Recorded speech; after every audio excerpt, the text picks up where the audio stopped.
Have you ever felt like giving up? Like the whole world is conspiring against you, and every door you knock on remains firmly shut? Today, I want to tell you a story that might just change how you see failure. It's a story about a young man named Alex, whose journey is a powerful reminder that sometimes the darkest hour is just before the dawn. Alex was a storyteller, not with a pen or a keyboard, but with a camera. From the moment he picked up his grandfather's old film camera, he knew he had found his calling. The world, seen through his lens, was a tapestry of untold stories, of fleeting moments of beauty, and of raw, unfiltered emotion. He dreamed of making films that would move people, make them think, and maybe, just maybe, make the world a slightly better place. He poured his heart and soul into his first screenplay. It was a story about a quiet librarian who discovers a hidden world within the pages of forgotten books. He called it The Last Page. For months, he lived and breathed this world. He sacrificed sleep, social gatherings, and what little savings he had to create a compelling script and a visually stunning pitch deck. He believed in it with every fiber of his being. This, he thought, was his ticket. This was the one. With a heart full of hope, he started sending it out. He researched every production company, every studio, every agent he could find. The first rejection came a week later. A polite, standard email. "Thank you for your submission, but it's not the right fit for us at this time." It stung, but he brushed it off. It's part of the process, he told himself. Then came the second rejection, and the third, and the fourth. Some were form letters, others were a bit more personal, but equally discouraging. The concept is interesting, but the market for this type of story is limited. We're looking for something with more commercial appeal. Your protagonist is too passive. Each no was a small chip away at his confidence. By the 10th rejection, doubts started to creep in. Was his story really any good? Was he just deluding himself? His friends, well-meaning, started suggesting he try something else, maybe something more practical.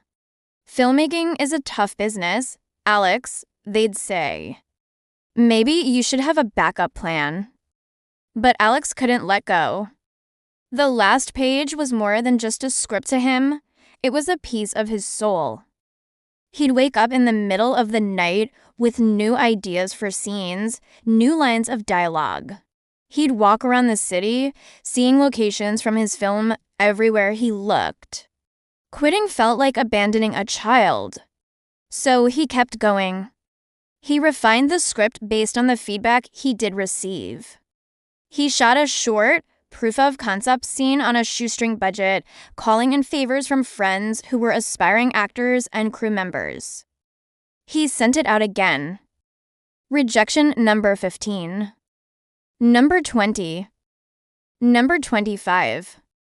By now, the rejections weren't just emails. They were silent phone calls that never came, follow-ups that were ignored. The initial sting had turned into a dull, constant ache of disappointment.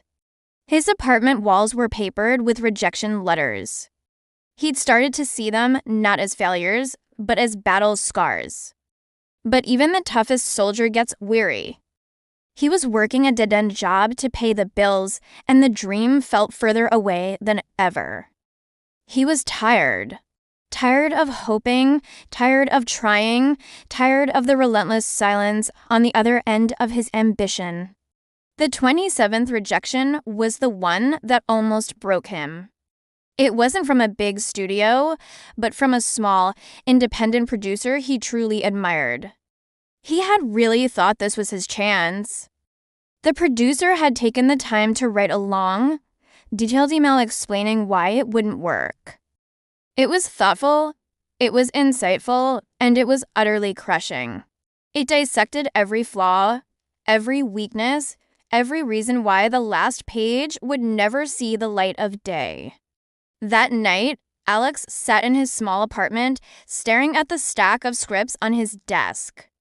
He took one, held it over the trash can, and hesitated. This was it. The end of the road. He was ready to give up, to accept that his dream was just that, a dream. He was just another failed artist in a city full of them.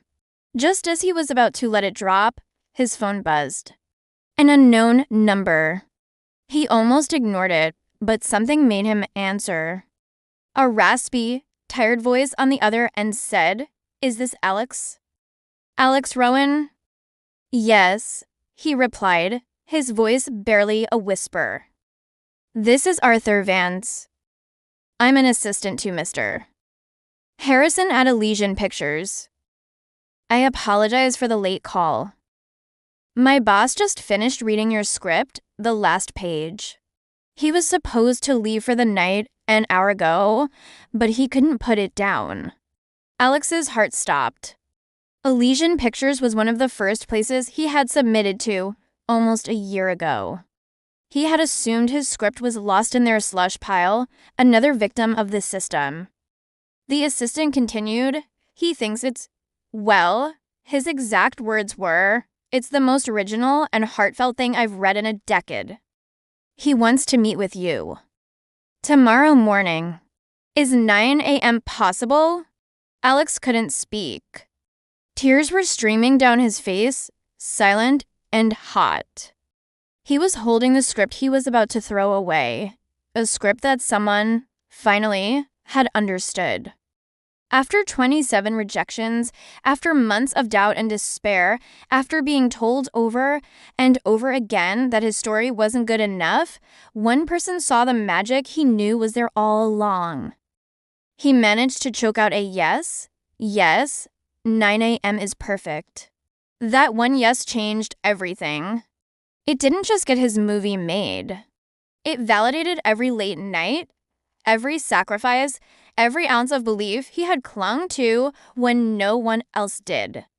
The last page went on to become a critically acclaimed film, touching millions of people around the world, just as Alice had dreamed. It won awards, and it launched his career. But the real victory wasn't the awards or the success. The real victory happened in that small apartment with a script in one hand and a phone in the other. It was the moment he learned the most important lesson of all. Every no you hear is just noise. It's the yes you tell yourself that truly matters.